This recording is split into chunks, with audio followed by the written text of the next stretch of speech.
Yeah, I hate to tell you, but I won't fit in your box. I know you wanna know, but you cannot pick my locks. See, you a part of me, like New York is to the Bronx. And everything is everything, we do not need to box. Cause I could stick and move, I am focused like a soldier. And you've been in my way, heavy like a boulder. And everybody's scared of death and getting older. When you release your fear, come cry on my shoulder. Cause finally the earth's come around. Use a new part of your brain, make a new sound. All we want is love, it's making our heart pound. The new children are here, they are coming out the ground. Stop medicating them, their power will abound. Now please just gather round, the pitch is at the mound. Catch my words, don't clown, you know you like my sound. Now give your girl a pound, or a hug would mean you're down. And with the power of Isis, I will speak to your third eye. I'll be your soldier in crisis, I will lick your cheek when you cry. And with the power of Isis, I will speak to your third eye. I'll be your soldier in crisis, I will lick your cheek when you cry. Down is the four rivers, the waters they will heal. I will lift my hands up to the sky and make it real. My brothers and my sisters, you will see how I feel.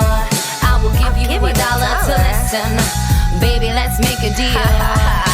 No, you can't buy me, don't even try me. In fact, unleash your lasso and please untie me. I'm done with the cowboys, they do not excite me. Don't need your opinion, please don't indict me. I won't do your homework, do not assign me. The universe will teach you what science is finding. Open up your chakra, your aura could be blinding. Grab some rose quartz and start reminding. And with the power of Isis, I will speak to your third eye. I'll be your soldier in crisis, I will lick your cheek when you cry. And with the power of Isis, I will speak to your third eye. I'll be a soldier in crisis, I will lick your cheek when you cry. I am a writing machine and this is my weapon. Fighting with my mouth, peace I will be repping. We're all contradictions, stop your suggesting. The righteous do not judge cause they know it's projecting. And just cause I say it's the age of feminine doesn't mean that I am not down for a man. We all need some yang, get that dick up out your head. Cause there are mad women who are too masculine. And yes, I know that I do not sound Caucasian, but sorry, this is how it comes out like the days. And my soul is here for some consciousness raising. Stop all your labeling, I'm Kelly, amazing. And I'm not concerned with which God you're praising or what herb you're blazing. Your light shines, it's phasing, and now the bridge fades in. And now the bridge fades in. La-dee-da-da-da-da-day. You can light your own way. La-dee-da-da-da-da-day. Today could be your day. La-dee-da-da-da-da-day. I will be lighting my own way. La-dee-da-da-da-da-day. Today is my day. And with the power of Isis, I will speak to your third eye. I'll be a soldier in crisis, I will lick your cheek when you cry. And with the power of Isis, I will speak to your third eye. I'll be a soldier in crisis, I will lick your cheek when you cry. And with the power of Isis, I will speak to your third eye. I'll be a soldier in crisis, I will lick your cheek when you cry. And with the power of Isis, I will speak to your third eye. I'll be a soldier in crisis, I will lick your cheek when you cry. And with the power of Isis, I will speak to your third eye. I'll be a soldier in crisis, I will lick your cheek when you cry.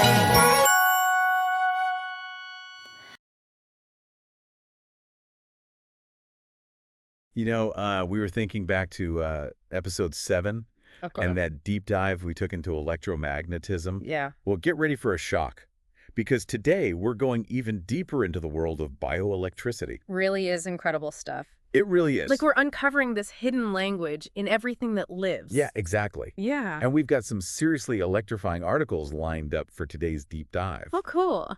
Like how our bodies generate electricity, Okay. the history of how we've tried to harness it, and even theories about the Earth itself acting as a giant battery. Wow. Oh, and What? get this. We even have a few examples that might make you rethink what you flush down the toilet. All right, you've got my attention. Let's start with the basics. Okay? How does our body, like a biological system, Yeah. actually create electricity? Well, it all comes down to tiny little batteries in each of our cells. Huh. Yeah, this article, How the Human Body Generates Electricity, explains that it's all about chemical reactions and these charged particles called ions. Right, it's not like we have tiny copper wires inside us. It's Yeah. about the flow of these ions across cell membranes, Right. creating a difference in electrical potential. Yeah. Like, take the heart, for instance. Oh, that's a perfect example. Every heartbeat is triggered by this wave of electrical activity that spreads through the heart muscle, Right. keeping everything in rhythm. And it's so intricate, but what's really amazing is that scientists are now figuring out how to tap into this bioelectricity Oh, yeah. for all sorts of new uses. This article from Utility Dive was mind-blowing. It talks about 5 different ways we could generate electricity from our bodies. Okay. Some are pretty simple, like capturing energy from our footsteps or exercise, but others, Yeah. well, let's just say they involve things we usually don't like to think about. All right. I'm intrigued. Lay it on me. Okay, so first up, blood flow. Imagine tiny turbines implanted in our arteries, capturing energy from the constant flow of blood. Okay. Not that different from a hydroelectric dam, Right. just, much, much smaller. Right now, the focus is on things like pacemakers. But imagine the possibilities down the road. It's crazy to think we could be walking around with our own internal power generators. And then there's those kinetic energy tiles you see in some cities. Yeah. The ones that light up when you walk on them. Oh, yeah. Well, it turns out, similar technology, these Pavogen tiles could be used to harvest energy from our footsteps on a much larger scale. That's definitely a step in the right direction. Literally. Literally. So what else is on the list? Well, how about powering your gym with your workout? What? Yeah. Companies like ReRev and Green Revolution are already designing exercise equipment that generates electricity as you work out. Oh, wow. Some gyms are even sending that power back to the grid. Wow. Talk about a guilt-free workout. That is brilliant, harnessing energy we're already using and making it useful. Right. And you know those jackets that say they keep you warm using your own body heat? Yeah. Well, scientists are taking that a step further, Okay. developing fabrics that can actually convert body heat into electricity. Imagine charging your phone just by wearing your clothes. Wow. Wearable technology takes on a whole new meaning. Right. But are you ready for the most surprising source? Oh, yeah. Hit me. Researchers are working on something called microbial fuel cells. Microbial fuel cells. Yes. And these cells use bacteria to break down, shall we say, organic waste Okay. and generate electricity.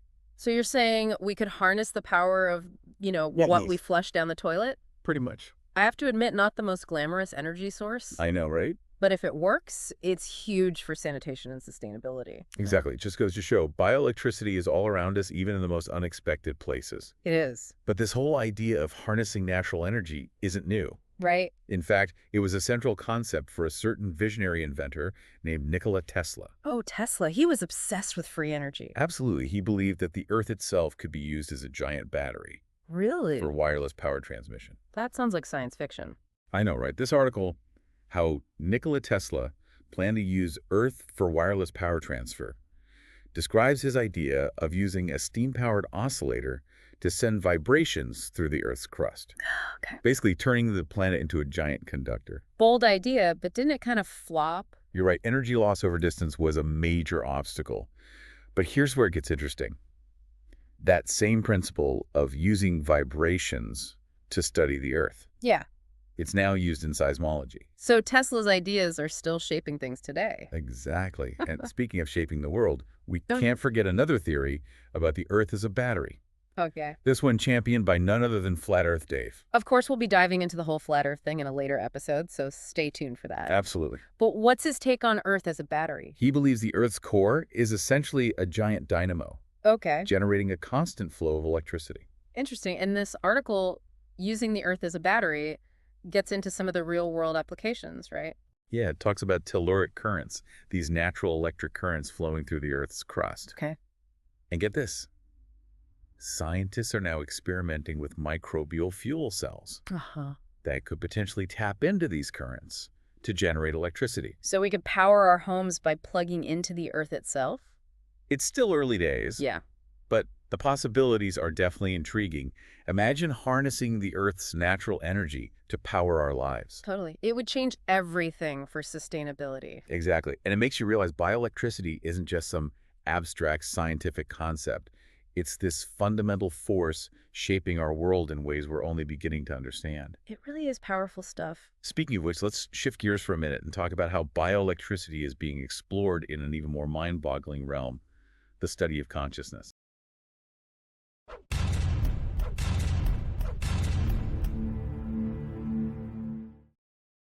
All right, let's do it. So we've been talking about all this electrical activity going on, inside us and around us. Right. It really makes you wonder, what other secrets are we just starting to uncover? Yeah, it really does. Well, one area that I find fascinating is the role of bioelectricity in our brains. Okay.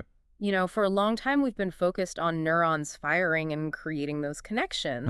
But now researchers are looking into the role of electric fields in the brain, something called aphaptic coupling. Aphaptic coupling. Yeah, That sounds like some kind of futuristic technology. it does. How does it relate to our brains? Well, think of it this way. All right. Traditional neural communication is like sending a message by carrier pigeon. Okay. It's targeted, but it takes time. Yeah. Aphaptic coupling is more like broadcasting a radio signal, Okay. much faster, and with the potential to reach a wider audience.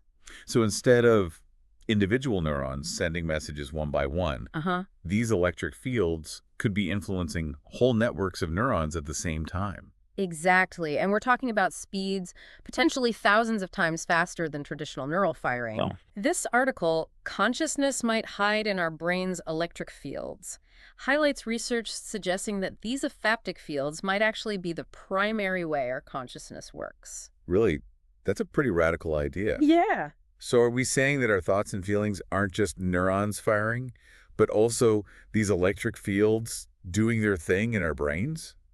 It's a real possibility. Wow. The article mentions this experiment where they severed the connections in a mouse hippocampus, but the electric fields were still there. Okay. And get this, some communication still happened. Wow. So those fields could be playing a much bigger role than we thought.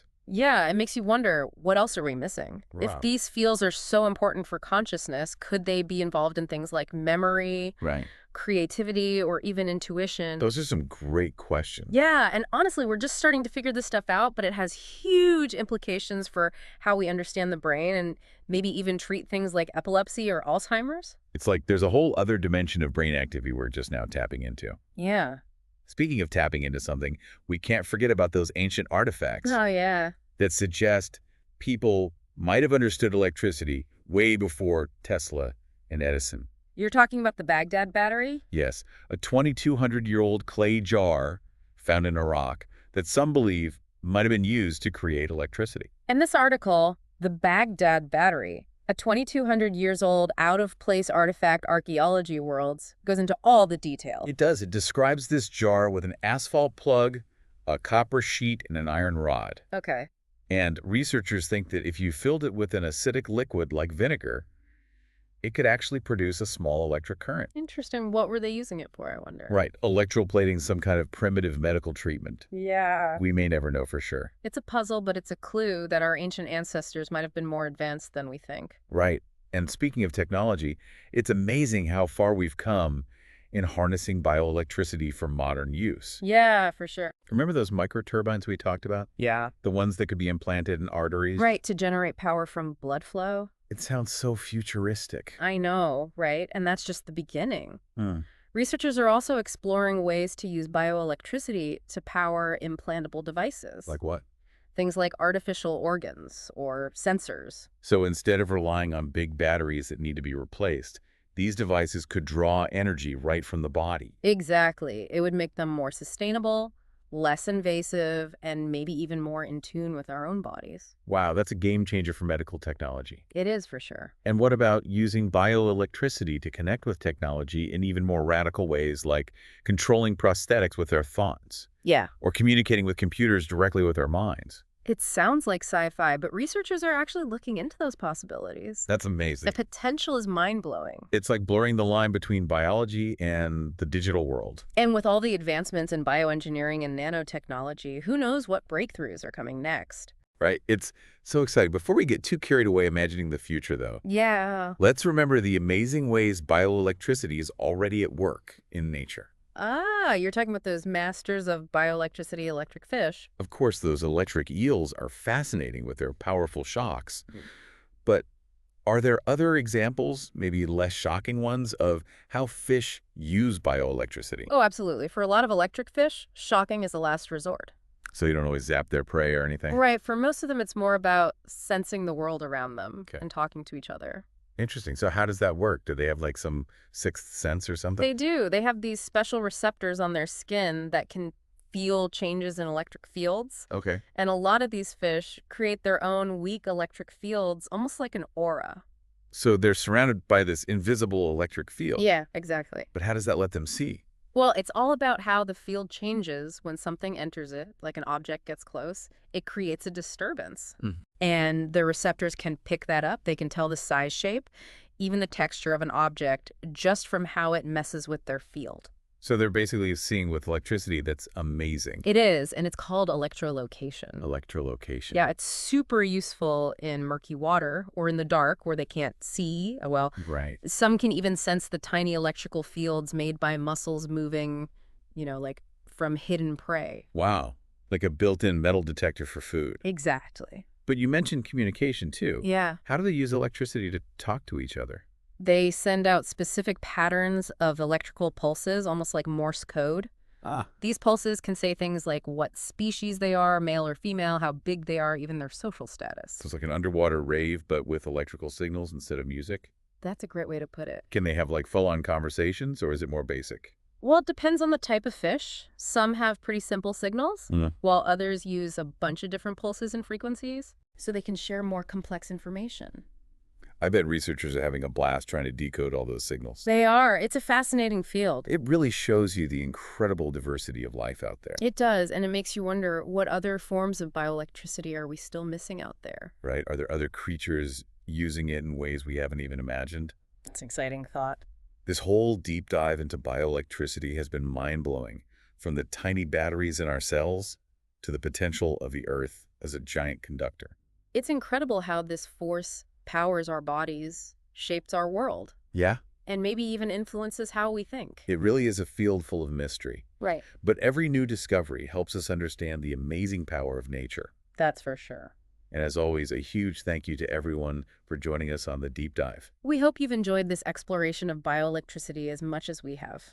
If this episode sparked your curiosity, make sure to like, share, and subscribe to our channel for more deep dives into all sorts of fascinating topics. And let us know in the comments what other electrifying ideas you'd like us to explore. Until next time, keep those sparks of curiosity flying.